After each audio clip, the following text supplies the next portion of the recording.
sakarida dan juga untuk karbohidrat kompleks ada polisakarida dan juga polisakarida yang non-fatty atau istilah umumnya serat. Nah, nanti contohnya ada banyak sekali di sini ya. Ini saya berikan beberapa contoh di sini yang mungkin nanti beberapa dari contoh ini akan kita bahas satu persatu. Oke. Oke, kita masuk ke pembahasan secara lebih detailnya per golongan ya. Bu Ceria, mohon maaf. Iya, gimana? Bisa agak lambat nggak nyampein materinya? Soalnya mulai saya agak kecepatnya. Oh iya, baik-baik, oke. Maaf ya, Jadi Bu. tadi, iya nggak apa, saya malah senang kalau kalian memberikan feedback ya. Jadi itu fungsinya, karena saya kadang nggak sadar gitu, terlalu cepat atau terlalu lambat. Baik, jadi tadi Baik, terima kecepatan ya kasih, Ibu. Ya sama-sama. Saya coba lebih pelankan temponya. Yang tadi perlu diulang nggak tapi yang ini slide sebelumnya? Yang atasnya lagi, Bu. Yang ini? Yang ini, ya. Ya, Bu, yang itu. Oke, siap-siap. Oke, maaf ya, kecepatan ternyata. Maaf, Bu, soalnya di sini ada yang bukan dari IPA. Ya, oh gitu ya, yang masuk gizi nggak hanya dari IPA saja ya? Oke. Iya, Bu. Ya, oke. Paham. Oke, jadi saya ulangi yang ini, ciri kimiawi karbohidrat. Oke, jadi ciri kimiawi karbohidrat pertama yang harus kalian ingat adalah bahwa karbohidrat itu senyawa organik dan dia terdiri dari susunannya yang utama 3 atom itu, namanya karbon atau C, kemudian hidrogen atau H, dan juga oksigen atau O, jadi CHO gitu. Kalau nulis karbohidrat biasanya langsung ingat gitu, apa penyusunnya CH sama O. Jadi itu pertama untuk ciri kimiawi karbohidrat yang harus dipahami. Nah, kemudian yang kedua, ini sebenarnya cuma informasi tambahan saja ya, yang penting kalian ingat yang CHO itu. Nah, lalu biasanya rumus kalau namanya molekul organik itu dia selalu punya rumus kimiawi ya, jadi ditulis dalam bentuk molekul penyusunnya gitu. Jadi ini kan C, H, dan O. Nah, kalau untuk karbohidrat itu biasanya jumlah atom hidrogennya itu 2 kali lipatnya oksigen. Jadi di sini ditulis biasanya perbandingan hidrogen dan oksigen pada umumnya adalah 2:1.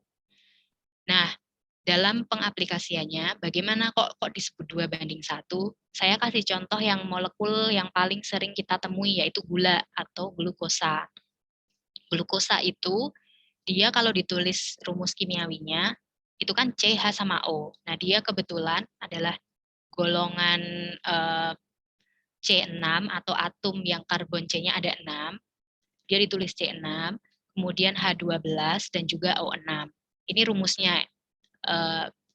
Kalau kita lihat O-nya ya, atom, karena tadi ketentuannya kan hidrogen sama oksigen itu 2:1. Jadi misalnya oksigennya 1, hidrogennya 2. Misalnya oksigennya di sini ada 6, berarti hidrogennya 2 kali lipatnya dari 6. Berarti ada 12. Nah, seperti itu. Misalnya ada rumus karbohidrat lain yang misalnya C7 gitu ya. C7H, misalnya H11 gitu. Pasti O-nya berapa berarti? Bukan 11, misalnya 10 gitu. Berarti O-nya 5. Karena hidrogen ini biasanya 2 kali lipatnya dari atom oksigen. Untuk zat yang disebutkan yang masuk dalam kelompok karbohidrat. Gitu ya, yang untuk perbandingan ini maksudnya. Jadi ini cuma rumus kimiawinya saja. Sebenarnya kalian tidak perlu hafal, tapi mungkin untuk beberapa zat yang akan sering muncul di ilmu gizi, contohnya seperti glukosa, nah itu mungkin yang cukup kalian hafalkan yang penting-penting saja. Jadi ini saya kasih contoh yang penting, yaitu glukosa, C6H12O6. Nah lalu, kalau misalnya digambar gitu ya, kalau rumus kimia kan cuma sebatas rumus seperti ini. Nah, biasanya dia itu ada di gambar strukturnya gitu. Jadi kalau misalnya dijabarkan, strukturnya itu bisa digambarkan dalam 2 cara.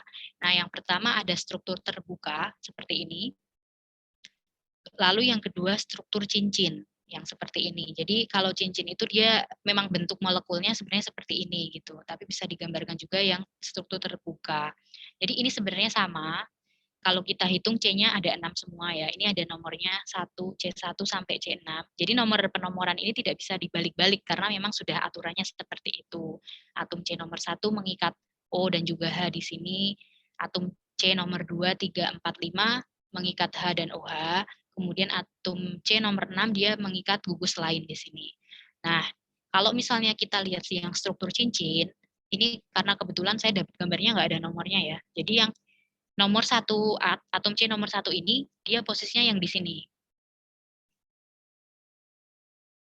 Tuh. Kemudian 2, atom C nomor 2, 3, 4, 5, dan 6. 6 yang paling ujung di sini. Kalau untuk struktur molekulnya, kalian tidak perlu hafalkan. Ini cuma, saya menyampaikan cuma untuk pengetahuan saja. Gitu.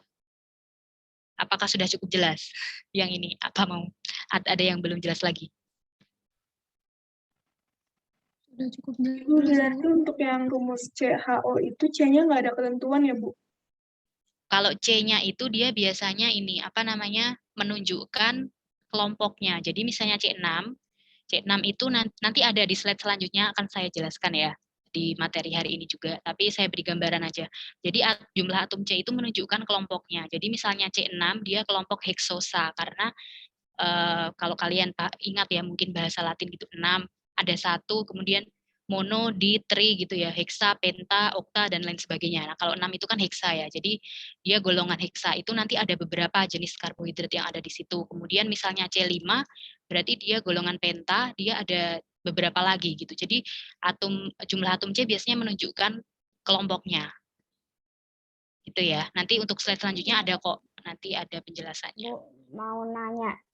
Iya. Tadi kan Ibu ngasih contoh, misalnya C-nya 7, terus habis itu hanya 10, berarti kan O-nya 5. Ibu kan ngasih contoh seperti itu tadi. Nah, Iya. itu tuh besaran C sama O tuh nggak harus sama, Bu. Soalnya itu kan tadi tulisannya C-nya N, H-nya 2N, dan O-nya N. Oh iya, benar. Ya, bagus sekali. Tadi siapa yang nanya? Barusan. Talita, Bu. Talita, oke, bagus ya pertanyaan. Talita kritis ya. Padahal tadi saya ngasih contohnya sembarangan. Memang saya tidak kayaknya tidak ada itu rumus yang saya contohkan, tapi benar. Jadi kita merujuk pada formula umumnya ini. Harusnya memang biasanya untuk karbohidrat biasanya secara umum memang C sama O-nya sama ya, karena rumusnya CnH2nOn gitu. Jadi tadi saya ngasih contohnya memang asal. Jadi sebenarnya mungkin tidak ada tadi contohnya ya. Benar Talita. Oke, makasih, Bu. Ya, sama-sama. Jumlah atom C sama O-nya biasanya sama, N. Hanya 2N. Gitu. Oke, ada lagi yang ingin bertanya? Kalau tidak, saya lanjutkan.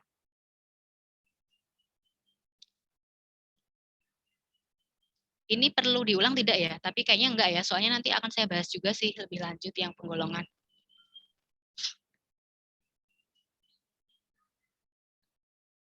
Oke. Nah, ini kita mulai masuk ke karbohidrat sederhana. Jadi ingat tadi ya, karbohidrat sederhana ada 4 secara garis besarnya. Ada mono, di, oligo, sama yang terakhir gula alkohol. Kita lihat satu persatu. Mulai dari monosakarida. Jadi monosakarida tadi seperti yang saya jelaskan, kalian ingat-ingat mono artinya 1, dia terdiri dari 1 gugus gula. Jumlah atom C sama dengan jumlah atom C pada molekul air. Nah, contohnya ini ya, heksosa. Heksosa adalah monosakarida yang atom C-nya 6. Jadi heksa artinya 6, heksosa. Jadi kalau untuk yang monosakarida ini jumlah atom C-nya kan di sini 6. Nah, H2O-nya juga 6. Jadi jumlah atom C-nya sama dengan jumlah molekul airnya. Kemudian contohnya pentosa, itu penta itu 5. Jadi dia kelompok yang atom karbonnya ada 5. Jadi dia H2O-nya juga ada 5. Ini tadi ya yang ditanyakan sama Talita, jadi benar seperti itu. Ini kan H2O misalnya ini kan dikurung, terus ada angka 5. Kalau misalnya kurungnya dibuka kan dia jadinya C5, H10, O-nya 5. Gitu. Nah, monosakarida ini sifat-sifatnya dia manis rasanya. Kemudian dia juga mudah larut dalam air. Nah, berdasarkan jumlah atom C tadi, golongannya, kalau atom C-nya ada 3, dia disebut triosa atau triosa. Kalau atom C-nya 4, dia dari tetra ya, jadi tetraosa, jadi tetrosa. atom C-nya 5 dia golongan pentosa, dan juga atom C-nya 6 dia heksosa. Nah, tapi dalam kuliah kali ini kita hanya akan fokus pada kelompok C5 sama C6, yaitu pentosa dan heksosa. Kenapa? Karena kelompok monosakarida C5 sama C6 ini yang penting secara ilmu gizi. Kalau yang lain tidak terlalu istilahnya dia perannya tidak terlalu penting gitu. Jadi kita biasanya diabaikan gitu dalam pembahasan ilmu gizi yang triosa sama tetrosa. Jadi nanti kita juga untuk kelompok heksosa itu yang penting itu ada 3, ada glukosa, fruktosa, dan juga galaktosa. Itu yang akan kita bahas nanti. Nah, untuk kelompok pentosa yang atom C-nya 5 ini ribosa, silosa, dan juga arabinosa. Contoh-contohnya ada ini. Nah, namun karena tidak berkaitan langsung dengan misalnya metabolisme energi atau yang lain, dia fungsinya beda. Jadi nanti kita akan fokus ke pembahasan yang heksosa. Ada 3 jenis, glukosa, fruktosa, dan galaktosa.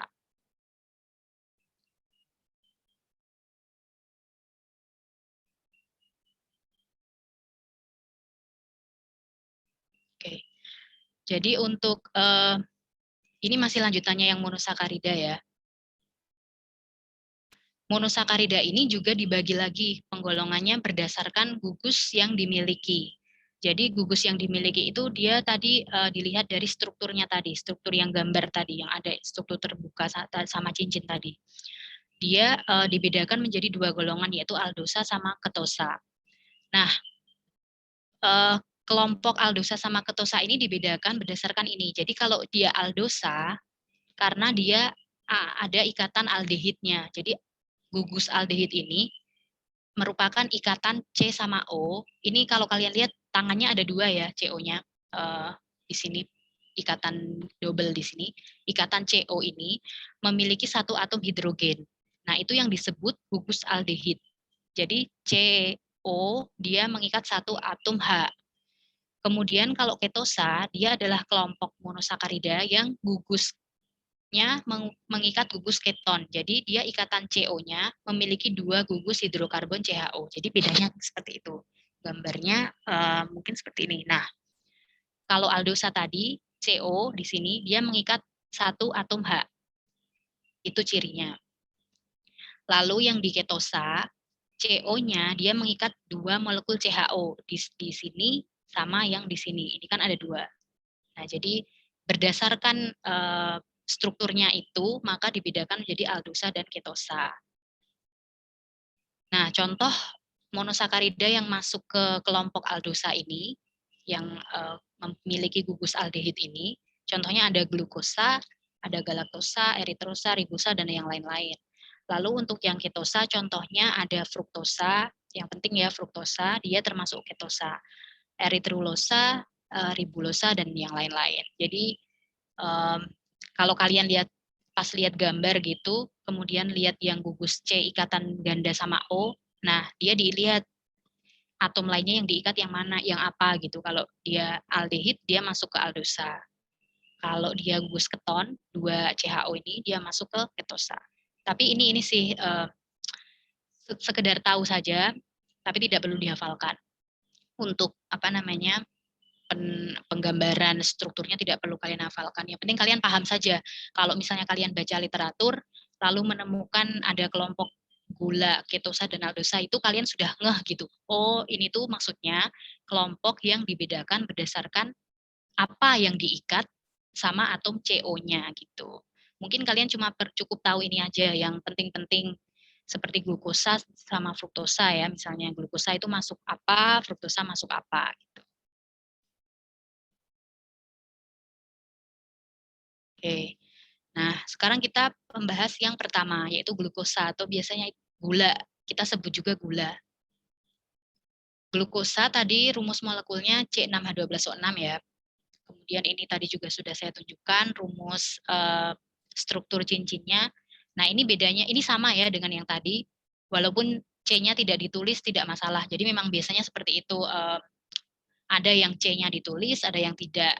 Tapi ini dia di sini diberikan nomor, penomoran 1 sampai 6. Nah, ini menunjukkan posisi atom C-nya di sini. 1, 2, 3, 4, 5, 6 ini. Nah, glukosa ini kadang di literatur lain menyebutkan juga dengan istilah dextrosa. Kenapa dextrosa?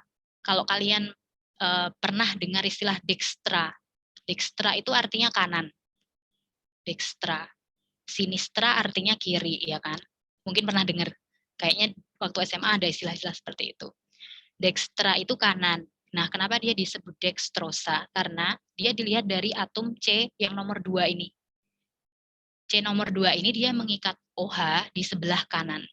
Jadi, yang kenapa dia dextrosa, ini acuannya adalah atom C nomor 2, dan dia mengikat OH di sebelah kanan. Itulah kenapa dia kadang disebut dextrosa.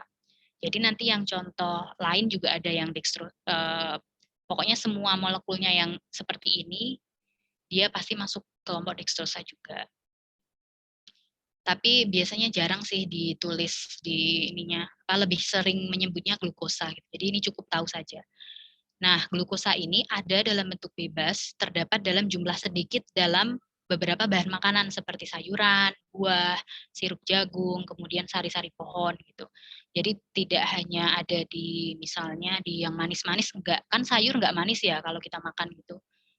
Tapi dia tetap mengandung glukosa sebenarnya dalam jumlah yang sangat sedikit.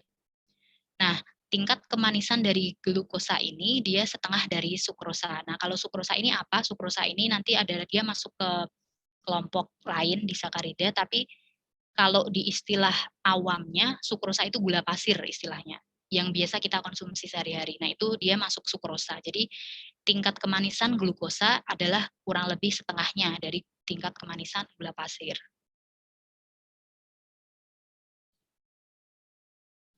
Lalu glukosa ini, dia merupakan bentuk yang paling sederhana dari karbohidrat, yang bisa diabsorpsi atau diserap oleh tubuh kita.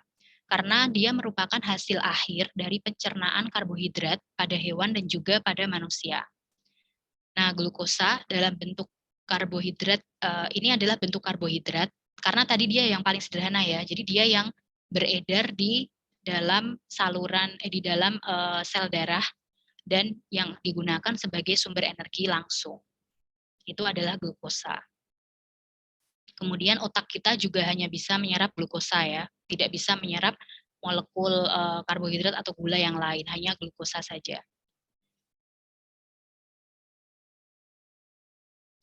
Nah, yang kedua ada fruktosa. Fruktosa ini rumus kimiawinya sama dengan glukosa. Jadi karena dia juga kelompok heksosa, C-nya 6, H12O6. Nah, yang membedakan, kalau secara rumus kimiawinya memang sama antara glukosa, fruktosa, dan galaktosa yang masuk ke monosakarida ini semuanya sama, C6, H12O6. Yang membedakan adalah struktur atom-atomnya dalam struktur cincin maupun struktur terbukanya seperti ini. Jadi yang beda ininya aja. Tapi rumus molekulnya tetap sama.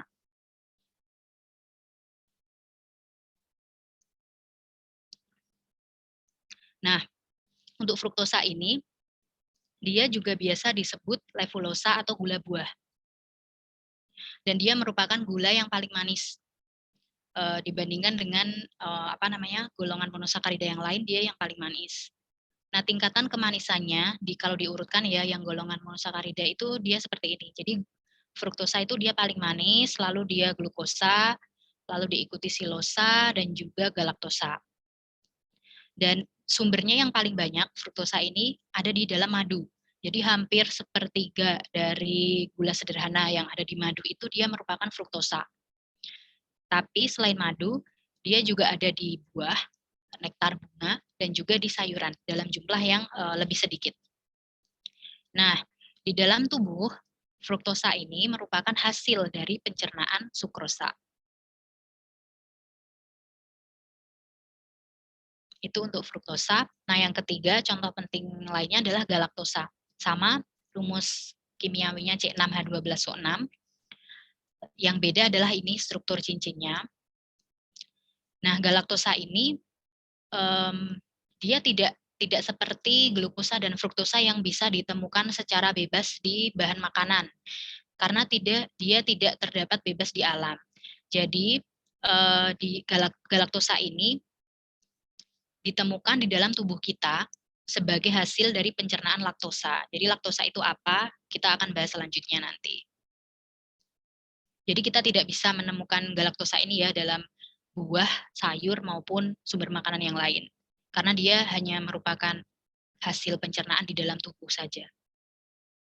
Nah, itu untuk kelompok monosakarida tadi, yang perlu kalian ingat cuma 3 tadi. Glukosa, fruktosa, dan juga galaktosa. Oke, kalau tidak ada yang bertanya tentang monosakarida, saya lanjutkan ke kelompok yang kedua, yaitu disakarida. Artinya 2 ya, terdiri dari 2 unit monosakarida yang terikat satu sama lain. Nah, mereka terikat melalui sebuah ikatan yang disebut dengan ikatan glikosidik. Ikatan glikosidik ini, dia ikatan yang melalui satu atom oksigen. Jadi ketika 2 unit gula monosakarida bergabung, dia bisa dipisahkan lagi. Jadi ketika sudah menyatu menjadi disakarida, dia bisa dipisah lagi menjadi unit-unit penyusunnya melalui sebuah reaksi yang disebut reaksi hidrolisis. Nah, jadi seperti ini gambarnya. Ini contohnya dia adalah kelompok apa ya ini ya? Dia glukosa ya, glukosa dan juga yang satu ini molekul, ini sepertinya kelompok pentosa ya, atom ininya C-nya ada 5, yang ini 6, yang ini glukosa, yang ini saya lupa apa. Saya juga bahkan tidak hafal struktur cincinnya. Tapi ini intinya dia adalah 2 molekul monosakarida. Kalau yang ini pasti ini glukosa, yang ini kelompok pentosa. Nah, dia saling mengikat dengan sebuah ikatan melalui satu atom oksigen di sini. Nah, ini dia ikatan yang disebut dengan ikatan glikosidik. Nah, ini adalah tabel yang menunjukkan contoh-contoh disakarida dan juga monosakarida penyusunnya. Jadi misalnya sukrosa. Ada 3 yang penting, sukrosa, kemudian maltosa, dan juga laktosa. Nah, sukrosa ini dia disusun dengan satu unit glukosa dan juga fruktosa. Dia membentuk sukrosa. Maltosa, dia dibentuk dari 2 unit glukosa. Kemudian laktosa, dia dibentuk dari 1 unit glukosa dan 1 unit galaktosa. Ini sepertinya adalah sukrosa, karena ini atomnya C5 ini, dia fruktosa, dan yang ini glukosa. Jadi molekul sukrosa. Oke, kita bahas satu-satu contoh yang penting yang masuk ke kelompok disakarida ini. Yang pertama sukrosa. Kalau kalian tadi ingat gula pasir ya, sukrosa biasanya hampir 90% gula pasir itu kandungannya adalah sukrosa. Dia dibuat dari tebu, atau kita bisa sebut gula tebu. Nah, ini dia gambarnya yang lebih bagus. Jadi dia glukosa, 1 unit glukosa, 1 unit fruktosa, berikatan melalui 1 ikatan glikosidik di sini. Membentuk 1 molekul yang lebih besar yang disebut sukrosa. Nah, kalau kita tulis rumus kimiawinya, dia menjadi C12, H22, dan juga O11. Ini O-nya tidak 12 ya, karena yang satunya berikatan, kemudian yang satunya dia dilepaskan bersama dengan atom hidrogen, sehingga membentuk air. Jadi akhirnya dia atom O-nya tinggal 11, karena ada ikatan ini. Jadi rumusnya seperti ini. Lalu untuk sukrosa ini atau biasa disebut gula tebu atau gula bit, itu adalah tadi gula dapur atau gula pasir yang biasa kita gunakan dalam kehidupan sehari-hari. Selain itu, sukrosa juga terdapat secara alami di dalam buah-buahan, sayuran, dan juga madu. Nah, hasil pencernaannya atau hasil hidrolisis sukrosa akan menghasilkan unit-unit penyusunnya yang merupakan 1 glukosa dan juga 1 fruktosa. Jadi istilahnya molekul-molekul karbohidrat yang lebih kompleks ini dia bisa dibongkar pasang ya, molekul paling kecil yang monosakarida tadi. Jadi dia dipasang 2 unit bergabung jadi disakarida, kemudian setelah bergabung dia bisa dibongkar lagi. Jadi reaksinya tidak searah, jadi 2 arah, bisa dipasang, bisa dibongkar.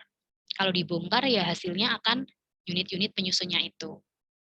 Dan biasanya hanya melepaskan molekul air atau H2O.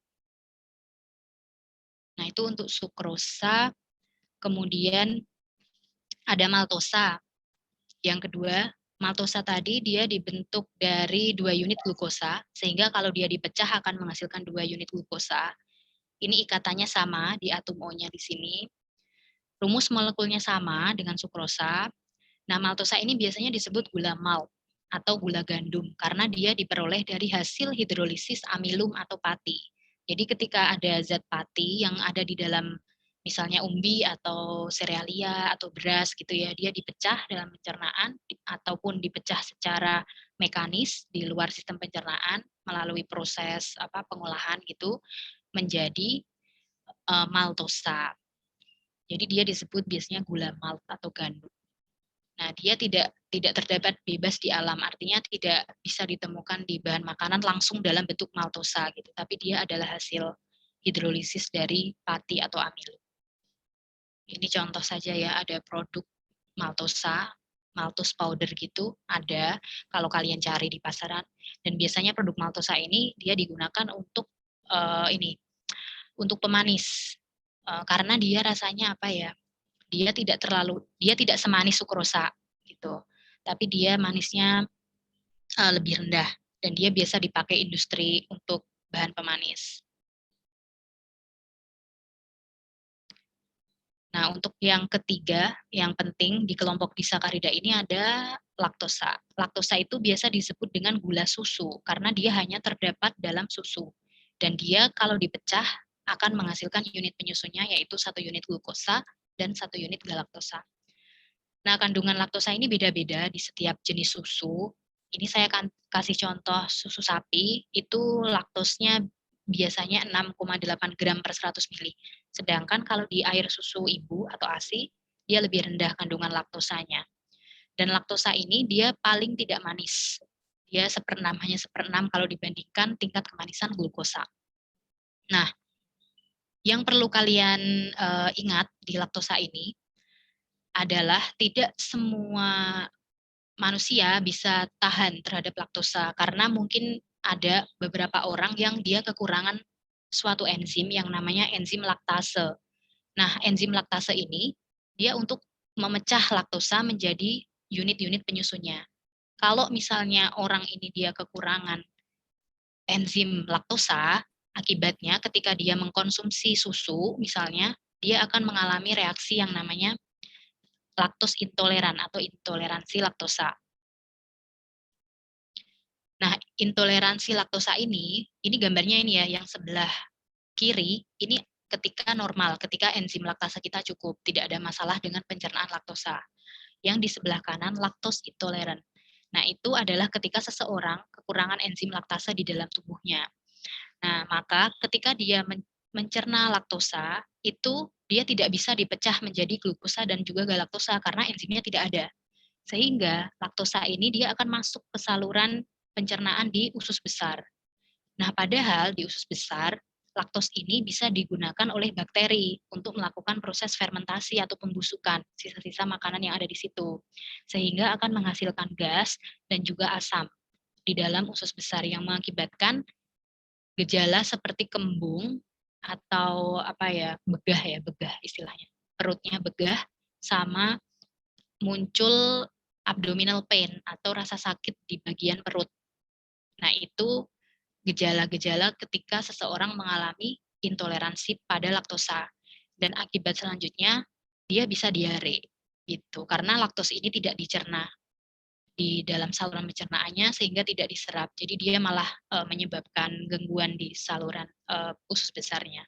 Jadi itu yang disebut dengan laktos intoleran.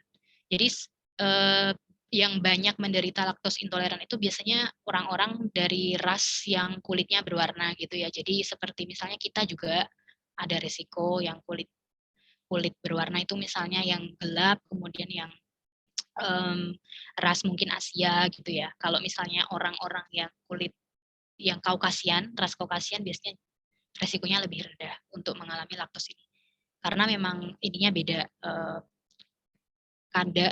kandungan atau ada tidaknya enzim laktase di dalam tubuh seseorang itu memang beda-beda, bisa dipengaruhi. Saya tidak tahu ya, mungkin secara genetik juga bisa.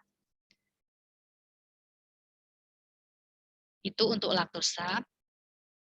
Nah, kemudian sekarang kita masuk ke kelompok karbohidrat yang ketiga, oligosakarida. Untuk disakarida ada yang ingin ditanyakan dulu tidak? Tidak ya? Bu, Oke, saya ingin bertanya. oh ya, silakan. Siapa? Hamida? Kan sekarang ada kan susu yang buat orang yang kurang laktosa. Itu caranya, berarti susunya itu laktosanya dikurangi apa gimana, Bu? Oh iya benar. Kalau susu yang dia tidak ada laktosanya itu biasanya dia tidak bersumber dari hewani ya susunya. Jadi sekarang kan ada susu dari kedelai, susu dari almond, ya kan? Ada almond milk, ada soya milk gitu. Jadi yang laktos intoleran, dia disarankan untuk mengkonsumsi susu yang sumbernya dari selain hewani. Jadi biasanya dia almond milk atau soya. Kalau dari hewani, dari sapi dia pasti ada laktosanya. Terima kasih, Bu. Ya, sama-sama. Oh iya, kemudian selain susu juga ini ya, orang yang menderita laktos intoleran, dia juga biasanya dia tidak bisa mengkonsumsi produk-produk dari susu. Jadi tidak hanya susu saja, tapi turunannya juga seperti misalnya keju. Keju itu kan dari susu, jadi dia masih ada kandungan laktosanya pasti di situ. Jadi tidak hanya produk susu saja, tapi dairy product secara umum. Oke, kita lanjut. Kalau tidak ada yang ditanyakan lagi, ke oligosakarida. Oligo artinya sedikit, jadi dia terdiri dari 2-10 polimer monosakarida. Tapi ingat tadi, yang dua masuk ke disakarida. Jadi kita sepakati ya di kuliah ini, kalau misalnya atom monosakaridanya 2, kita nyebutnya disakarida, bukan oligo. Jadi oligo, kalau yang atom yang penyusun, gula penyusunnya lebih dari 2 sampai sekitar 10 gitu. Sama ikatannya, dia melalui ikatan glikosidik juga bergabungnya. Kemudian contoh yang penting di sini, contohnya ada rafikosa, stakiosa, verbascosa gitu. Nah, ini adalah oligosakarida yang terdiri dari unit-unit glukosa, fruktosa, dan juga galaktosa. Nah, ketiganya ini banyak ditemui dalam biji tumbuh-tumbuhan atau kacang-kacangan. Dan oligosakarida ini yang jenis tadi, dia tidak bisa dipecah oleh enzim pencernaan dan selanjutnya akan mengalami proses fermentasi di usus besar. Jadi karena enzim-enzimnya yang ada di saluran cerna kita tidak mampu untuk memecah zat-zat ini yang dari Raffinosa, Stachybosa, Verbascosa, sehingga mereka fungsinya lebih ke untuk membantu membantu sistem cerna di bagian usus besar gitu. Untuk lebih seperti ke serat. Jadi kalau serat pangan itu kan dia tidak diserap, tapi dia membantu proses dalam peristaltik usus gitu, sehingga mencegah seperti misalnya mencegah konstipasi ataupun mencegah berbagai jenis penyakit yang berhubungan dengan misalnya kolesterol gitu, karena serat itu fungsinya banyak ya untuk kesehatan. Tidak hanya untuk membantu supaya tidak konstipasi saja, tapi dia juga bisa mengikat lemak kemudian dikeluarkan gitu. Tapi nanti itu akan saya jelaskan lebih lanjut di slide selanjutnya. Itu gambaran saja. Jadi yang ini tidak dapat dicerna oleh enzim pencernaan. Nah, untuk kelompok selanjutnya adalah gula alkohol. Gula alkohol itu bukan bukan jenis alkohol atau etanol atau apapun yang membuat kita memabukkan gitu, enggak ya. Jadi maksudnya gula alkohol itu dia adalah, kenapa disebut gula alkohol? Karena dilihat dari struktur kimiawinya, dari strukturnya itu, dia mirip dengan gula, tapi dia juga mengikat satu gugus yang mirip dengan gugus alkohol. Jadi dia disebut gula alkohol.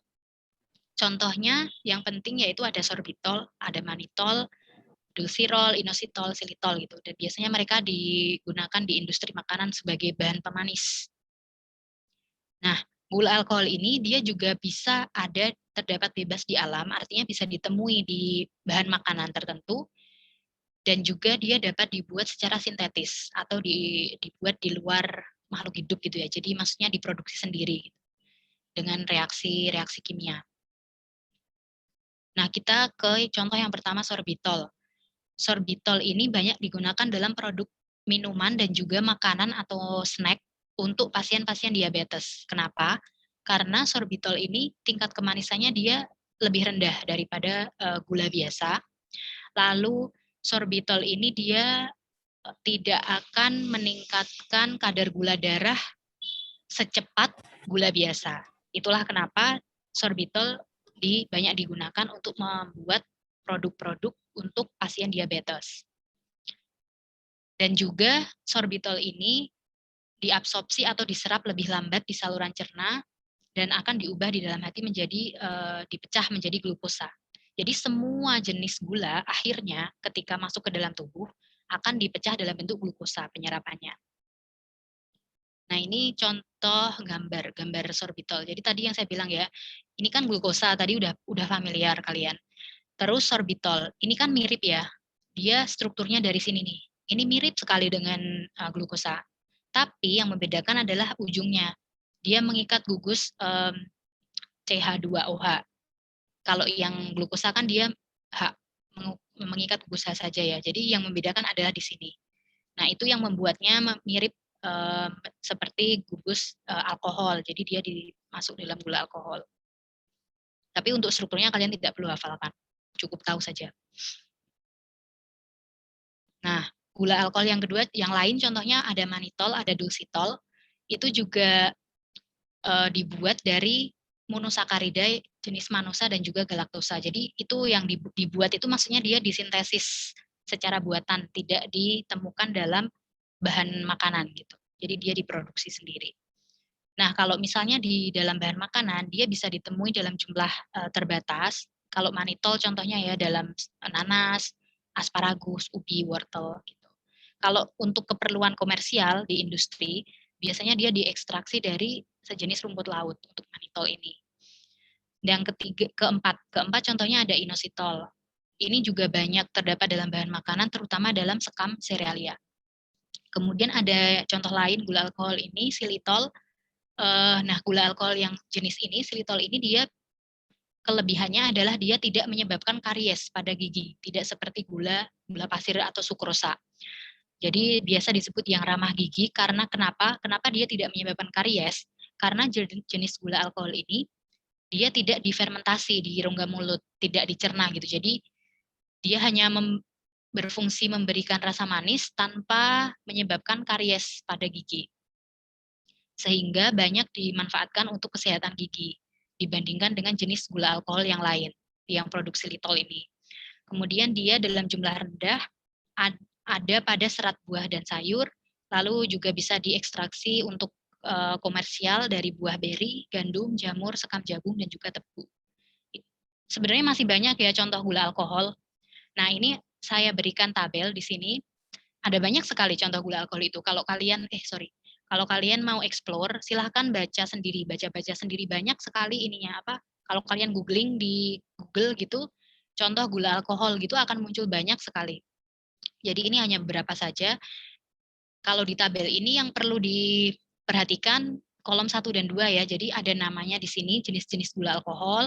Kemudian yang kolom kedua ini sweetness relative to sucrose. Maksudnya adalah tingkat kemanisannya dibandingkan dengan sukrosa. Jadi sebagai acuan sukrosa dia nilainya 1. Jadi misalnya arabitol 0,7 artinya dia 70% kemanisannya dibandingkan dengan sukrosa, artinya tidak lebih manis dari sukrosa gitu ya. Jadi itu cara membacanya seperti itu. Jadi misalnya di sini ada silitol, dia 1, berarti artinya dia sama, tingkat kemanisannya sama dengan sukrosa karena 1 nilainya. Sorbitol 0,6 artinya dia hanya 60% kemanisan dari sukrosa. Dia lebih tidak manis gitu. Jadi ini beberapa contoh perbandingan tingkat kemanisan antara beberapa gula alkohol dibandingkan dengan sukrosa. Gitu. Kalau ini kalian mau baca ya silahkan, tidak ya sekedar tahu saja. Ini kan ada energinya berapa per gram gitu-gitu. Tapi di sini poin yang ingin saya tekankan hanya membandingkan tingkat kemanisannya saja. Nah, itu untuk jenis gula alkohol. Sekarang kita sebelum ke karbohidrat kompleks, ada yang ingin ditanyakan tidak untuk gula alkohol?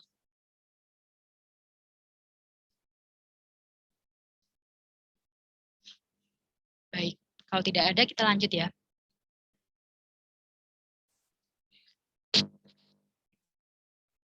Yang kelompok kedua, tadi kan karbohidrat sederhana, ada monosakarida, disakarida, oligo, sama gula alkohol. Dengan contohnya masing-masing. Nah, sekarang kita ke kelompok yang kedua, karbohidrat kompleks. Karbohidrat kompleks ini karena dia penyusunnya itu banyak sekali molekul atau unit gulanya tidak hanya 2 sampai 10 tapi bisa sampai 3.000, bisa sampai berapa ribu. Jadi dia disebut dengan karbohidrat kompleks. Nah, secara klasifikasinya dia ada 2, polisakarida sama yang polisakarida non pati atau serat. Dengan contohnya masing-masing. Nah, nanti untuk polisakarida yang akan dibahas ada pati, kemudian dextrin, dan juga glikogen. Untuk yang non-pati atau serat, itu ada contohnya ada selulosa, ada hemiselulosa, ada lignin, pektin, gum, glukan, algal, inulin, dan yang lain sebagainya. Kita lihat satu-satu. Oke. Polisakarida. Seperti tadi yang saya jelaskan ya, dia bisa terdiri hingga 3.000 unit gula sederhana, bentuk rantainya panjang, dia bisa lurus, bisa bercabang bentuk rantainya. Nah, ini contoh molekul di sini. Ini sangat kompleks ya bentuknya ya. Ini sebenarnya ini kan kecil-kecil nih. Ini terdiri dari tidak tahu ini berapa ribu gula ya di sini. Ini hanya contoh gambar struktur kimiawinya saja. Salah satu jenis polisakarida seperti ini. Ini adalah kalau tidak salah ini molekul glikogen. Jadi apa itu glikogen nanti akan saya jelaskan. Tapi contohnya seperti ini. Sangat panjang rantainya dan sangat kompleks bercabang-cabang. Nah, yang penting dibahas untuk ilmu gizi ada pati, ada dextrin, glikogen, polisakarida non pati ataupun serat. Sebenarnya yang jenis lain juga ada contohnya, tapi karena tidak terlalu signifikan manfaatnya, jadi tidak akan kita bahas.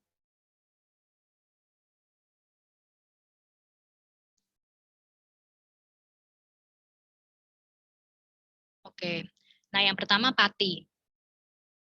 Pati.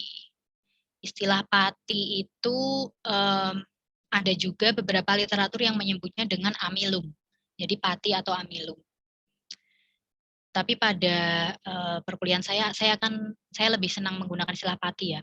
Jadi kalau misalnya menemukan di literatur yang lain sebutan amilum jangan bingung. Itu sama-sama pati.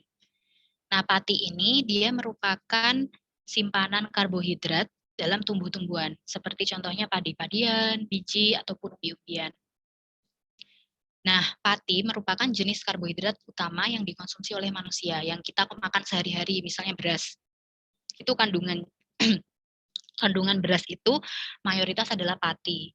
Jadi tidak hanya beras saja, misalnya gandum, kemudian roti, apalagi ya umbi-umbian. Ya pokoknya hampir sebagian besar yang kita konsumsi itu bentuknya adalah pati. Kemudian molekul pati itu dia ada 2 jenis. Yang pertama amilosa, yang kedua amilopektin. Amilosa itu adalah rantai panjang yang terdiri dari glukosa yang dia bentuknya lurus atau tidak bercabang. Nah, kalau amilopektin dia bentuknya polimernya itu dia bercabang dengan 15 sampai 30 unit glukosa per cabangnya. Jadi gambarnya ada di sini ya. Kelihatan tidak ya ini? Tulisannya terlalu kecil. Jadi contohnya ini dalam satu molekul pati itu ada penyusunnya ada amilosa, ada amilopektin. Dilihat dari strukturnya seperti ini. Jadi amilosa ini contohnya dia rantainya kelihatan sekali ya, dia lurus. Lurus. Kemudian yang amilopektin dia bercabang-cabang. Nah, itu yang membedakan berdasarkan dengan strukturnya. Nah, jumlah perbandingan amilosa sama amilopektin ini di setiap pati itu bervariasi, tapi sebagian besar pati dari bahan makanan itu dia kandungan amilosanya hanya sekitar 15 sampai 35%. Artinya lebih banyak kandungan amilopektinnya. Nah, apakah ini akan mempengaruhi dari sifat-sifat pati itu sendiri? Tentu saja. Jadi misalnya karena kan ini ya lebih banyak amilopektin. Jadi karena amilopektin ini bercabang-cabang sehingga dia lebih mudah untuk dipecah-pecah ininya rantainya. Artinya ketika dia dipecah-pecah dia akan menjadi molekul-molekul yang lebih sederhana. atau gula-gula yang lebih sederhana untuk diserap. Sedangkan yang rantainya lurus atau amilosa, dia lebih susah untuk dipecah-pecah karena dia rantainya lurus saja gitu. Kalau bercabang ini dia lebih gampang malahan justru. Jadi di sifat-sifat patinya dia akan mempengaruhi ke kemudahan cernanya juga. Jadi ketika kandungan amilopektinnya lebih tinggi, pati itu akan bersifat lebih lengket. Jadi misalnya beras itu lebih banyak kandungan amilopektinnya. Jadi ketika dimasak, dia kan strukturnya lengket ya. Terus beras kan ada beberapa jenis. Kalau kalian tahu beras ketan itu kan yang apa ya, istilahnya yang dia lebih lengket daripada beras biasa yang kita makan sehari-hari. Nah, beras ketan itu kalau dimasak kan dia lebih lengket. Artinya dia kandungan amilopektinnya dia lebih tinggi lagi dibandingkan dengan beras biasa. Gitu. Jadi perbandingan jumlah amilosa amilopektin ini akan mempengaruhi sifat-sifat makanan itu dan juga sifat-sifat bisa dicerna dan kemudahan cernanya di dalam tubuh kita. Gitu, seperti itu. Kalau misalnya lebih banyak kandungan amilosanya, artinya dia akan keras, jadi akan susah untuk dicerna. Sehingga sebagian besar makanan pokok yang kita makan lebih banyak kandungan amilopektinnya. Gitu. Nah, pati ini ketika kita konsumsi dari bahan makanan akan dicerna dan pada akhirnya akan dipecah menjadi molekul yang paling sederhana tadi, yaitu glukosa untuk diserap oleh tubuh.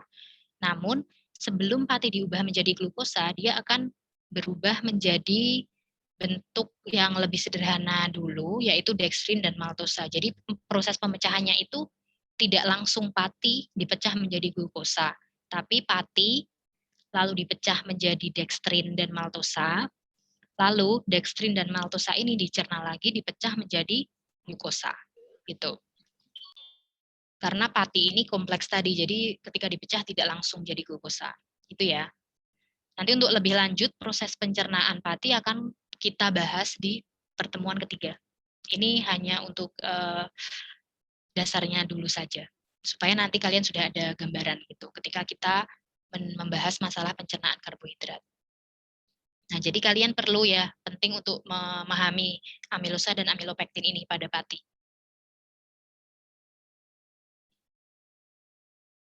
Oke. Yang kedua, contoh untuk karbohidrat kompleks ada dextrin. Dextrin, tadi sudah saya sebut ya di sebelumnya, dia adalah produk antara dari pencernaan pati atau hidrolisis parsial dari pati sebelum pati itu menjadi glukosa. Nah, dextrin ini biasanya dipakai untuk bahan membuat enteral food atau tube feeding. Kalau kalian tahu enteral food itu adalah makanan-makanan untuk pasien yang biasanya dalam bentuk cair, makanan cair. Untuk pasien-pasien kritis misalnya di ICU gitu yang harus dimasukkan melalui tabung atau selang lewat mulut ataupun lewat hidung. Jadi dextrin ini adalah sumber karbohidrat utama pada pembuatan enteral food itu. Kenapa? Karena molekul dextrin ini dia lebih sederhana dibandingkan pati, sehingga dia memiliki nilai osmolalitas lebih kecil dan tidak menimbulkan diare. Nah, apa itu osmolalitas? Maksudnya adalah karena molekul dextrin ini lebih kecil daripada pati, tapi dia lebih kompleks daripada glukosa atau monosakarida, osmolalitas itu terkait dengan tingkat kelarutannya dia dalam air. Jadi si dextrin ini dia tidak terlalu mudah larut air gitu, jadi osmolalitasnya kecil. Sehingga dia butuh waktu kan untuk dicerna dan dia tidak menimbulkan diare pada pasien-pasien yang membutuhkan makanan-makanan cair atau makanan-makanan enteral. Sehingga itulah kenapa alasannya dia dibuat bahan utama untuk enteral food. Nah, untuk rasanya sendiri dia tetap manis, dextrin ini. Kelarutannya lebih tinggi, maksudnya lebih tinggi dia kalau dibandingkan dengan pati ya, tentu saja. Kalau dibandingkan glukosa ya jelas lebih rendah. Nah, dia daya larutnya lebih tinggi daripada pati dan juga dia lebih mudah untuk dicerna dibandingkan pati karena dia sudah merupakan hasil hidrolisis parsialnya pati. Gitu. Jadi istilahnya dia produk antara. Itu untuk dextrin. Lalu yang ketiga ada glikogen.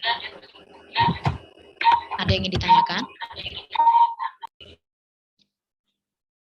Oke, kita lanjutkan. Kalau tidak ada, glikogen. Nah, glikogen ini biasa disebut juga pati hewan karena dia merupakan bentuk simpanan karbohidrat di dalam tubuh manusia dan juga di hewan. Nah, biasanya glikogen ini disimpan di organ hati dan juga di otot. Kelebihan glikogen, kalau misalnya kita makan makanan terlalu banyak gitu ya, sehingga ada kelebihan karbohidrat, ada kelebihan pencernaan karbohidrat dalam tubuh kita. Kan kalau misalnya normal dia disimpan dalam bentuk glikogen di hati dan otot. Nah, tapi masih ada kelebihan yang belum disimpan, dia akhirnya akan disimpan dalam bentuk lemak di jaringan lemak. Bentuk rantai glikogen ini lebih bercabang dibanding dengan amilopektin. Yang tadi amilopektin kan bercabang-cabang, tapi glikogen ini jauh lebih bercabang. Sehingga dia lebih mudah untuk dipecah. Kenapa dia lebih mudah dipecah terkait dengan fungsi tubuh? Karena glikogen ini kan cadangan energi istilahnya. Jadi ketika kita butuh energi sewaktu-waktu, tubuh itu harus bisa secara cepat menyediakan sumber energi dari yang disimpan gitu. Akhirnya dia kan akan memecah simpanannya, yaitu glikogen ini.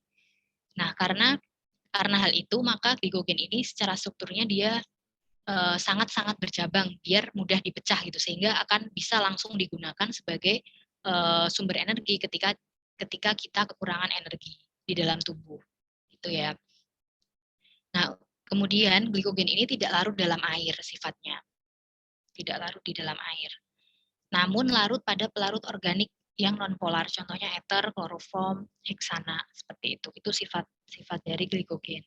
Jadi ini gambar jaringan penyimpanan di hati ya, hati dan otot untuk penyimpanan glikogen.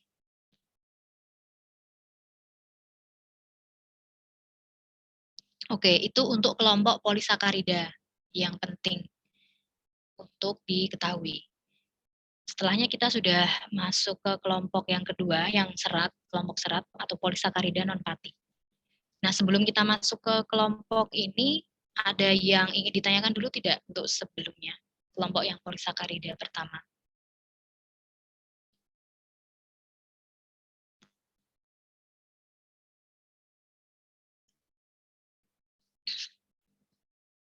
Kalau tidak ada, kita lanjut ya. Bu, izin bertanya. Oh iya, silakan. Siapa ini? Wiliana bukan? Iya, Bu, maaf sebelumnya ini jadi boleh dijelaskan glikogen mudah dipecah itu karena apa ya, Bu? Bentar Wiliana, ini saya tidak dengar suaranya. Bisa diulangi? Ya, Ibu, sudah kedengaran? Lumayan dengar, tapi masih agak ada agak dicoba. Sudah, Ibu. Oke, udah. Iya, tadi minta tolong dijelaskan kembali tentang glikogen yang mudah dipecah. Glikogen yang mudah Pecah. Oh, oke. Iya, terima kasih, Bu. Ya, sama-sama. Ini ya, glikogen yang mudah dipecah. Oke. Jadi, glikogen itu, glikogen pertama dia merupakan simpanan karbohidrat dalam tubuh manusia dan juga hewan. Jadi kita tidak akan pernah menemui glikogen dalam tumbuhan. Itu yang perlu diingat, karena dia merupakan bentuk simpanan karbohidrat di hewan dan manusia yang disimpan di organ hati dan otot. Sedangkan jika terjadi kelebihan karena mungkin konsumsinya kita terlalu banyak mengkonsumsi karbohidrat, sehingga ketika ada kelebihan, dia akan disimpan tidak lagi dalam bentuk glikogen, tetapi dalam bentuk lemak. Gitu. Itu yang kedua. Nah, kemudian kita akan fokus ke glikogen ya, yang bentuk simpanan di hati dan di otot. Itu glikogen itu dilihat dari struktur rantainya, dia lebih kompleks dibandingkan yang sebelum-sebelumnya. Yang pati sama yang amilo tadi ya, pati, dextrin itu glikogen lebih kompleks. Jadi dia bentuk rantainya lebih bercabang. Sangat lebih bercabang dibandingkan dengan amilopektin tadi. Jadi gambarnya kira-kira seperti ini, bercabang-cabang. Nah, tadi ingat yang saya jelaskan, ketika rantainya semakin bercabang, dia akan semakin mudah dipecah. Gitu. Semakin dia lurus, dia semakin susah untuk dipecah. Jadi, glikogen ini karena dia sangat bercabang, dia akan mudah dipecah-pecah menjadi molekul-molekul penyusunnya, yaitu glukosa. Nah, ketika dia sudah disimpan di dalam hati dan otot dalam bentuk glikogen ini, fungsinya adalah dia sebagai sumber energi cadangan. Misalnya, saya kasih contoh real ya, misalnya kita sedang puasa. Ketika kita puasa, karena kita tidak makan lebih dari 8 jam, tubuh kita tetap melakukan proses metabolisme seperti biasa, misalnya untuk menjalankan fungsi organ-organ. Nah, itu karena kita tidak makan, sumber energinya dari mana? Tentu dari glikogen ini yang pertama, dari simpanan glikogen yang ada di hati dan di otot.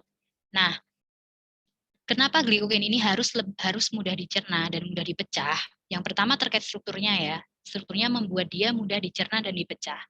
Lalu pertanyaannya, kenapa glikogen ini harus mudah untuk dicerna? Karena glikogen sebagai cadangan energi, tubuh itu harus secara cepat untuk memproduksi energi ketika kekurangan. Maka dia harus mengambil simpanan yang di otot sama di hati, yaitu glikogen itu, untuk segera langsung dipecah. Sehingga akan menghasilkan molekul glukosa yang masuk ke dalam proses metabolisme energi, sehingga akan langsung bisa menghasilkan energi untuk keperluan tubuh kita. Nah, itu kenapa glikogen harus mudah dipecah menjadi molekul penyusunnya lagi. Karena kebutuhan tubuh akan energi dalam kondisi kekurangan. Itu ya. Kalau terkait kenapa mudah dipecah, karena tadi yang pertama kita strukturnya seperti ini. Lebih bercabang dari amilopektin gitu. Jadi itu fungsi glikogen dan juga kenapa dia mudah dicerna dan juga dipecah. Jadi kalau saya tanya, misalnya dalam ujian gitu, apa yang membuat glikogen ini mudah dipecah? Tentunya jawabannya karena susunan rantainya yang lebih bercabang dibandingkan dengan amilopektin, sehingga dia mudah dipecah. Nah, ketika saya tanya terkait fungsinya, kenapa? Karena dia akan digunakan sebagai cadangan energi yang bisa dipecah sewaktu-waktu oleh tubuh ketika tubuh dalam kondisi kekurangan. Seperti itu. Apakah sudah cukup menjelaskan tadi yang bertanya? Iya Bu, sudah cukup baik. Terima kasih Bu. Oke, kalau begitu kita lanjut ya, kalau tidak ada yang tanya lagi. Sekarang kita ke polisakarida yang non-pati atau serat. Kita nyebutnya biar gampang serat aja ya, yang untuk kelompok kedua ini kita sebut serat atau fiber. Nah, serat ini dikelompokkan menjadi dua. Ada yang larut dalam air, yang kedua adalah yang tidak larut dalam air. Nah, kita bahas yang larut dalam air dulu. Yang serat larut air ini contohnya ada zatnya namanya ada pektin, ada gam, ada mukilase, yang mereka ini terdapat secara luas pada sel tumbuh-tumbuhan. Bisa di sayur, buah, seperti itu. Kemudian biji-bijian juga. Lalu, serat yang larut air ini, ketika dia berada di dalam air, dia akan membentuk struktur yang namanya gel. Gel gitu ya, maksudnya seperti menggumpal tetapi tidak padat gitu, gel ya, seperti jelly gitu istilahnya. Jadi itu sifat serat yang larut dalam air. Dia bisa membentuk gel dalam air, sehingga karena sifatnya ini yang bentuk gel ini, dia banyak dimanfaatkan dalam industri pangan sebagai bahan pengental ataupun emulsifier. Emulsifier itu untuk mencampur zat-zat lain gitu. Dan juga sebagai stabilizer atau yang membuat campuran beberapa zat menjadi stabil atau misalnya tidak pecah gitu, bisa nyatu gitu, stabilizer. Itu banyak digunakan pada industri bahan pangan. Kemudian pektin itu dia banyak terdapat di dalam sayur dan buah, terutama jenis sitrus itu seperti jeruk gitu ya, yang kelompok buah jeruk, kemudian apel, jambu, anggur, wortel. Itu yang lumayan ini ya, lumayan banyak kandungan pektinnya ya. Mungkin ya dia pasti ada di makanan lain juga gitu. Walaupun dalam jumlah yang lebih sedikit. Kemudian mukilase, dia memiliki ciri khas memiliki komponen asam D-galakturonat. Nah, ini kalau komponen asam ini dia dilihat dari struktur kimiawinya saja gitu. Jadi yang lain polisakarida non-fatty atau serat larut air yang lain tidak ada galakturonatnya. Kalau mukilase dia ada galakturonatnya. Nah, kalau kalian ingin tahu apa penyusunnya masing-masing, karena saya tidak bahas satu-satu ya karena terlalu banyak. Jadi kalian bisa baca buku Prinsip Dasar Ilmu Gizi Sunita Al-Matsir, itu ada di bukunya. Kemudian kalian juga bisa mencari literatur di internet juga banyak terkait serat larut air ini kalau ingin tahu lebih jauh lagi. Jadi di perkuliahan ini saya hanya memberikan gambaran istilahnya, patokan untuk kalian bisa belajar mandiri, mencari referensi-referensi yang lebih luas gitu. Kemudian mukilase ini juga terdapat dalam biji-bijian dan akar tanaman. Contoh lain ada beta-glukan. Ini juga ada di serealia, terutama di dalam oat dan barley. Manfaatnya dia bisa menurunkan kadar kolesterol darah ketika dikonsumsi gitu ya. Jadi serat larut air ini memang namanya serat, itu dia tidak dicerna di saluran cerna, tapi dia bermanfaat untuk kesehatan di aspek lain gitu. Jadi ada yang bisa menurunkan kadar kolesterol, ada manfaat kesehatan yang berupa memperlancar BAB sehingga mencegah kanker kolon misalnya. Jadi kenapa dia dimasukkan ke karbohidrat dan dibahas di gizi? Ya karena manfaat-manfaat kesehatannya itu banyak dan sekarang lebih banyak diteliti juga gitu untuk kelompok serat ini, karena ternyata selain hanya memberi manfaat di saluran cerna juga ada banyak benefit atau manfaat-manfaat untuk kesehatan dalam jangka panjang.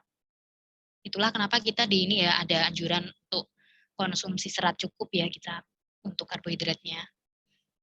Dan dia akan membuat kita merasa kenyang lebih lama juga karena proses pencernaannya lama. Karena strukturnya yang kompleks gitu. Nah, itu yang untuk serat larut air. Kemudian yang kedua ada serat tidak larut. Serat tidak larut dalam air. Contohnya yang pertama selulosa. Selulosa ini adalah bagian utama dinding sel pada tumbuhan. Dan dia tidak dapat dicerna oleh enzim pencernaan manusia karena polimer glukosanya itu dia ikatannya jenis beta. Jadi di struktur kimiawi yang tadi gambar glukosa tadi itu jenis ikatan itu ada alfa, ada beta. Tapi kalian tidak perlu mengingat bentuk ikatannya seperti apa karena saya sendiri juga tidak akan ingat karena terlalu ini ya susah ya untuk diingat kalau struktur kimia itu, tapi perlu tahu saja. Jadi jenis ikatan polimer itu ada alfa, ada beta. Ketika dia ikatannya alfa, dia bisa dicerna oleh enzim pencernaan manusia. Nah, ketika dia jenis ikatannya itu beta, dia tidak bisa dicerna. Contohnya adalah selulosa ini, dia beta. Jadi dia sistem pencernaan kita tidak mampu untuk memecah ikatan beta ini. Sehingga dia tidak dicerna. Nah, manfaatnya ketika kita mengkonsumsi bahan makanan yang mengandung selulosa, tentunya dia akan membantu gerakan peristaltik usus dengan cara, karena dia kan sifatnya dia tidak larut di dalam air, tapi dia bisa menyerap air. Jadi ketika ada selulosa di saluran pencernaan di usus besar, si selulosa itu akan menyerap air, lalu membuat gerakan peristaltik usus itu lancar dan juga memberikan dan melunakkan bentuk feses. Gitu ya, sisa-sisa makanan yang ada di usus besar itu akan dilunakkan karena adanya air, sehingga lebih memudahkan kita atau memperlancar ketika harus buang air besar atau mencegah konstipasi. Nah, itu manfaat dari selulosa. Kemudian yang kedua ada hemiselulosa. Ini mirip sama selulosa ya, dia ada di bagian-bagian di sekam atau di serat pada serealia, pada beras-berasan gitu. Fungsinya juga mirip dengan selulosa, tidak dicerna juga. Kemudian yang ketiga contohnya ada lignin. Lignin ini polimer karbohidrat yang rantainya relatif pendek. Artinya relatif pendek itu dia susunan polimer glukosanya itu tidak sampai 3.000. Jadi mungkin nih ya, ini ada literatur yang menyebutkan antara 50 sampai 2.000 unit. Jadi tidak sekompleks pati misalnya, tidak sekompleks glikogen yang sampai mungkin sampai 3.000 unit gitu ya. Jadi dia Bu, karbohidrat ya. mau tanya, tadi yang selulosa itu yang dapat dicerna itu apa ya? Selulosa yang dapat dicerna. Yang mudah dicerna tadi. Yang selulosa ya? Ya. Oh, oke. Kalau selulosa itu dia tidak dapat dicerna. Dia karena tadi ikatannya itu, ikatan polimer glukosanya itu dia jenisnya ikatan beta. Jadi kalau selulosa tidak bisa dicerna oleh enzim pencernaan kita. Gitu. Jadi tidak bisa dicerna kalau selulosa. Jadi dia hanya ketika kita mengkonsumsi, dia tidak dicerna, tidak diserap, tapi dia hanya akan memberikan manfaat di saluran pembuangan, istilahnya di usus besar, karena dia membantu menyerap air, kemudian melunakkan feses, sehingga mencegah konstipasi. Gitu. Jadi manfaatnya lebih ke proses proses pencernaan, tapi bukan diabsorpsi, tapi dia tidak bisa diabsorpsi. Gitu ya. Jadi kalau selulosa tidak dicerna, tidak bisa dicerna. Oke. Kalau lignin, saya lanjutkan ya lignin ya. Jadi lignin ini adalah bagian keras pada tumbuh-tumbuhan. Contohnya pada tangkai, misalnya sayuran gitu kan ada tangkai, ada macam-macam ya, ada daun dan sebagainya. Nah, lignin ini biasanya dia penyusun pada bagian-bagian yang keras. Jadi dia biasanya tidak dimakan oleh manusia. Karena kalau dimasak pun juga masih tetap akan susah gitu ditelan. Kayak misalnya kita masak sayur bayam gitu ya, itu kan tangkai daunnya masih bisa ya kalau dimakan.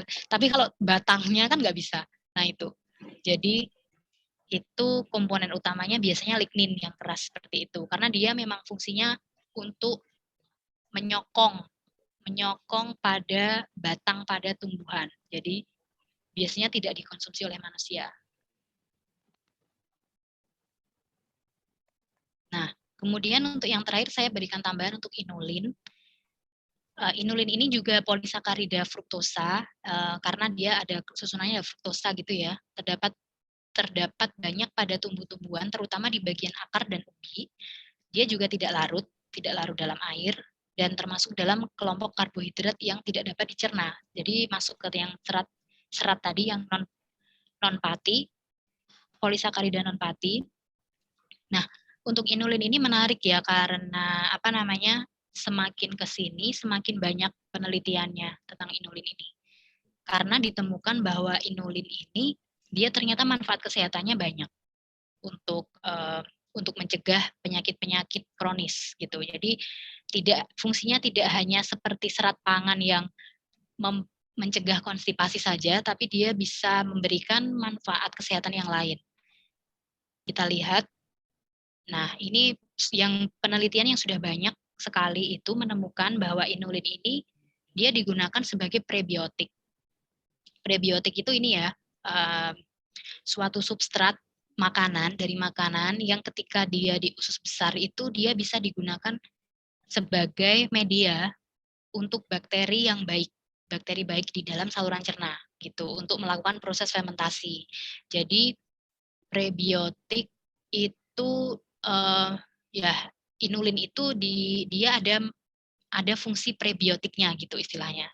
Jadi banyak sekali penelitiannya tentang inulin ini terkait prebiotik.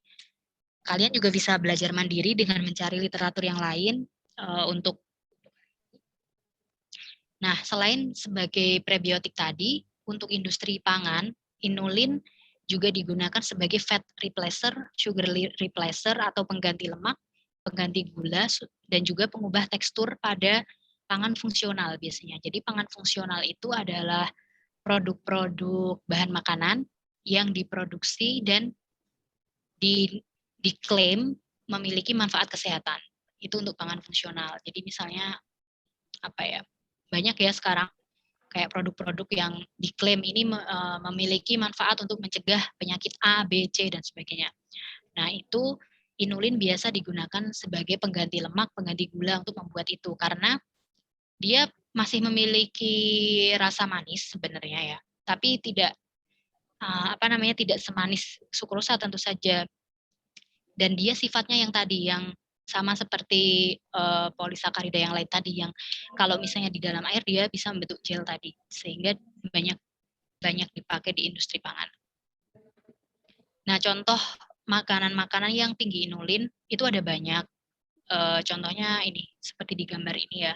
Di bawang merah itu ada sumber inulin, merupakan sumber inulin juga. Kemudian roti gandum, artichoke. Tapi kalau artichoke mungkin ini ya tidak ada di kita kali ya. Mungkin bisa diganti dengan jenis umbi-umbian yang lain. Itu ada juga beberapa umbi yang kaya akan inulin. Lalu leeks itu dia daun loncang. Kalian tahu ya, daun bawang. Ya, leeks itu semacam daun bawang kalau di kita. Itu juga ada kandungan inulinnya. Kemudian rye, jenis sereal. Kemudian chicory root. Kalau chicory root itu di kita apa ya? Semacam akar dari sayuran sawi gitu ini. Tapi akarnya. Jadi yang ada kandungan inulinnya yang akarnya ini. Tapi ini chicory kayak semacam sawi kalau di kita. Sawi putih mungkin ya. Atau hijau juga. Gitu. Ini ada beberapa, ada banyak ya jenis sayuran juga, buah-buahan yang ada inulinnya. Oke, itu untuk pengelompokan karbohidrat sudah selesai. Untuk selanjutnya kita akan membahas fungsinya, fungsi karbohidrat secara umum. Nah, sebelum saya beralih ke fungsinya, ada yang ditanyakan dulu untuk pengelompokan karbohidrat dan juga materi sebelumnya yang tentang sifat ciri kimiawinya. Ibu, permisi. Iya, silakan. Saya mau nanya yang untuk inulin ini. Maksudnya ada nggak kayak contoh buat makanan yang sudah jadi buat inulin ini? Terus kayak itu tuh inulin ini disarankan untuk siapa aja atau untuk semuanya atau yang misalnya kayak yang sakit-sakit gitu? Oke. Kalau produk makanan jadi ya, saya juga malah kurang tahu nih inulin ini ada nggak ya yang produk makanan jadinya?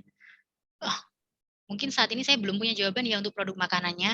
Nanti akan saya cari coba. Saya juga sepertinya saya belum pernah menemukan produk yang ready inulin gitu untuk kita makan gitu.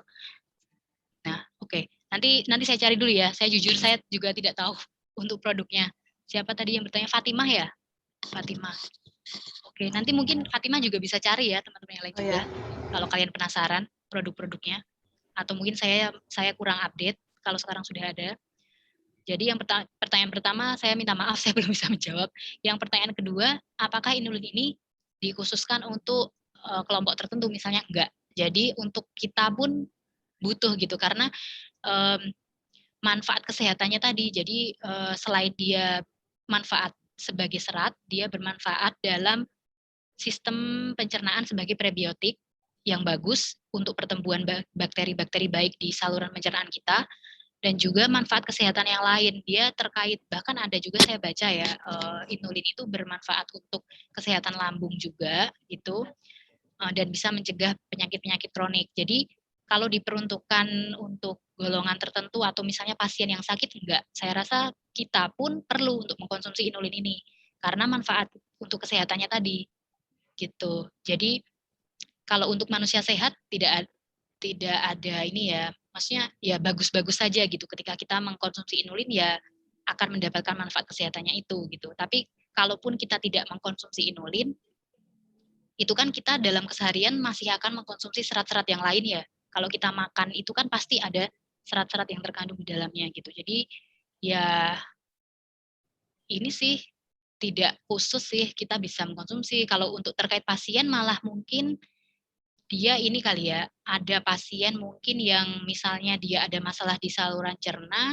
misalnya dia sedang mengalami gangguan yang menyebabkan dia diare ataupun menyebabkan dia mengalami gangguan saat pencernaan, mungkin malah bisa diperbolehkan ataupun tidak diperbolehkan untuk mengkonsumsi serat-serat gitu.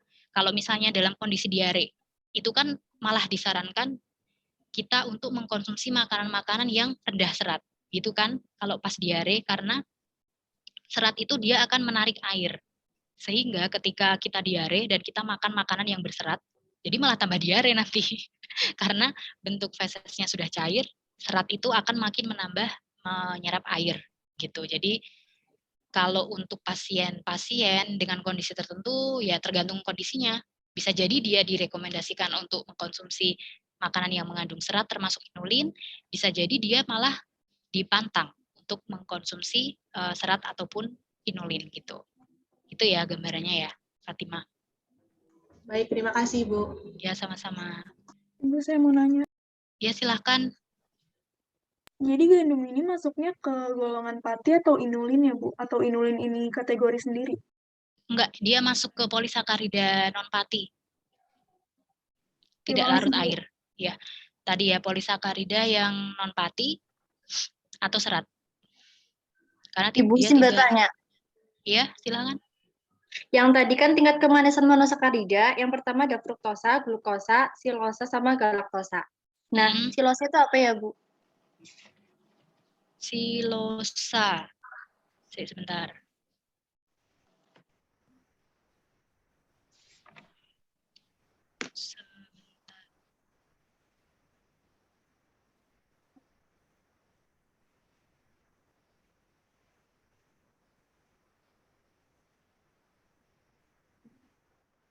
Mana ya tadi ya? Sakarida yang bagian ya? fruktosa, Bu.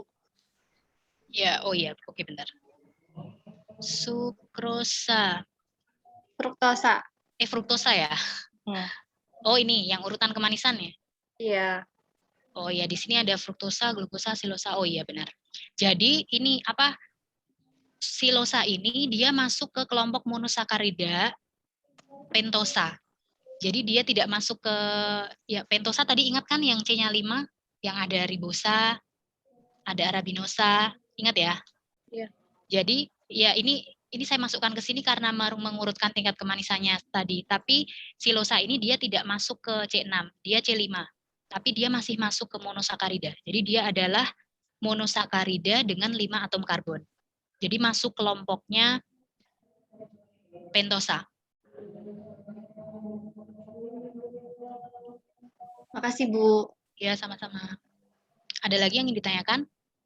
Saya, Bu. Ya, silakan.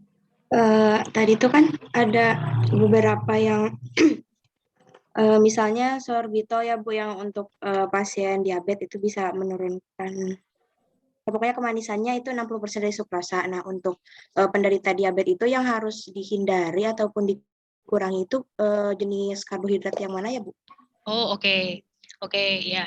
Tadi kan ini ya yang gula alkohol ya, sorbitol. Contohnya yang banyak dipakai pada produk makanan dan minuman untuk pasien diabetes. Karena dia yang tingkat kemanisannya lebih rendah, kemudian dia tidak meningkatkan kadar gula darah secara cepat gitu ya istilahnya karena pencernaannya lebih lama. Nah, kalau untuk pasien diabetes yang dikurangin konsumsinya atau yang dibatasi biasanya dari golongan karbohidrat sederhana, monosakarida. Yang ini. Bentar. Yang ini, monosakarida. Kenapa? Karena kalau kalian ingat tadi, monosakarida itu dia adalah bentuk paling sederhananya karbohidrat, ya kan? Yang terutama yang golongan pentosa, glukosa, fruktosa, galaktosa. Kalau galaktosa kan dia tidak bisa ditemukan di bahan makanan ya, jadi kita fokus ke glukosa sama fruktosa aja. Jadi untuk pasien diabetes yang selalu dibatasi adalah yang itu, yang glukosa sama sukrosa. Karena dia adalah gula sederhana, sehingga ketika kita mengkonsumsi makanan dengan tinggi glukosa, maka secara cepat dia akan diserap oleh tubuh, sehingga akan meningkatkan kadar gula dalam darah dengan lebih cepat gitu. Jadi itu yang perlu dibatasi. Sehingga pada pasien-pasien diabetes biasanya disarankan untuk mengkonsumsi karbohidrat kompleks yang golongan serat terutama, yang ada seratnya. yang polisakarida non-pati. Kenapa? Karena dia untuk dipecah menjadi glukosa dia butuh waktu yang lama, sehingga dia tidak akan secara serta-merta meningkatkan kadar gula darah, tapi pelan-pelan gitu. Jadi pelan-pelan dipecah karena dia lama prosesnya ya, rantainya panjang. Jadi dia dipecah pelan-pelan sehingga efek ke peningkatan gula darah itu juga akan pelan-pelan. Sehingga itu yang disarankan untuk pasien-pasien diabetes yang karbohidrat kompleks. Itu. Apakah sudah cukup jelas? Sudah cukup, Bu. Terima kasih. Ya, sama-sama Listia. Ada lagi yang ingin ditanyakan? Saya mau tanya. Ya, silakan Haifa. Aku kan pernah bacakan Bu kalau apa itu namanya tepung terigu itu termasuk karbohidrat kompleks. Tapi dia itu katanya nggak bisa diserap sama air gitu terus jadinya sembelit, itu apa benar? Oh, bikin sembelit ya tepung terigu. Benar apa enggak gitu? Oke, jadi saya jelaskan dulu ya, tepung terigu dia apa? Asalnya dari apa? Gandum ya, gandum. Tapi dia sudah diolah sedemikian rupa sehingga menjadi tepung terigu. Jadi kalau kita kelompokkan tepung terigu itu dia masuk ke golongan polisakarida yang pati. Mana tadi pati? Tapi dia karena dia sudah diolah sehingga sudah tidak ada kandungan serat-seratnya lagi. Kayak ibaratnya apa ya? Itu kan digiling ya terigu. Kalau terigu yang asli itu masih ada kulitnya, masih ada sekamnya. Nah, sekam itu yang ada seratnya. Tapi kalau jadi terigu, dia sudah digiling sehingga seratnya sudah dihilangkan, tinggal patinya saja. Itulah mungkin kenapa ini ya, tadi Haifa bilang bisa bikin sembelit gitu ya. Sebenarnya bukan bikin sembelit, tetapi kalau misalnya kita mengkonsumsi pati dalam jumlah banyak seperti yang sudah dalam bentuk gandum ataupun yang sudah dihilangkan seratnya, itu kan karena kekurangan serat ya, kalau tidak diimbangi dengan mengkonsumsi makanan lain yang ada seratnya ya tentu saja akan mengalami masalah susah buang air besar gitu. Tapi kalau secara langsung menyebabkan sembelit sebenarnya tidak. Jadi lebih ke bagaimana kita menyeimbangkan. Ketika kita makan gandum, tapi kita juga makan buah, tidak akan ada masalah karena ada asupan serat dari bahan makanan yang lain. Gitu. Jadi kalau gandum tadi ya masuknya ke pati, tapi dia sudah dihilangkan seratnya. Sekam-sekamnya sudah dihilangkan semuanya, diproses, sehingga hanya tinggal patinya saja. Sehingga kandungan dalam gandum itu sebagian besar apa? Ya cuma patinya saja gitu, tidak ada unsur seratnya. Gitu ya. Sudah jelas? Terima kasih ya, Bu. Yes. Sama-sama. Oke, ini kayaknya waktunya udah habis ya sebenarnya sampai 11.40 saya. Jadi saya lanjutkan saja ke slide terakhir di fungsi karbohidrat. Nanti takut nggak tersampaikan. Oke, untuk fungsi karbohidrat, yang pertama sebagai sumber energi, jelas ya, sebagai sumber energi utama. Karena setiap 1 gram karbohidrat dia menghasilkan 4 kalori untuk tubuh kita. Nah, yang kedua, dia untuk mengatur metabolisme lemak dan mencegah ketosis. Artinya, ketika energi tidak cukup dari karbohidrat, maka lemak akan dibakar. Jadi ketika kita kurang makan makanan yang mengandung karbohidrat, tubuh kita akan memecah lemak untuk sumber energinya. Padahal ketika tubuh menggunakan lemak, itu akan ada produk sampingan yang berbahaya untuk tubuh, yaitu keton. Ketika keton ini meningkat, akan menimbulkan suatu situasi yang namanya ketosis.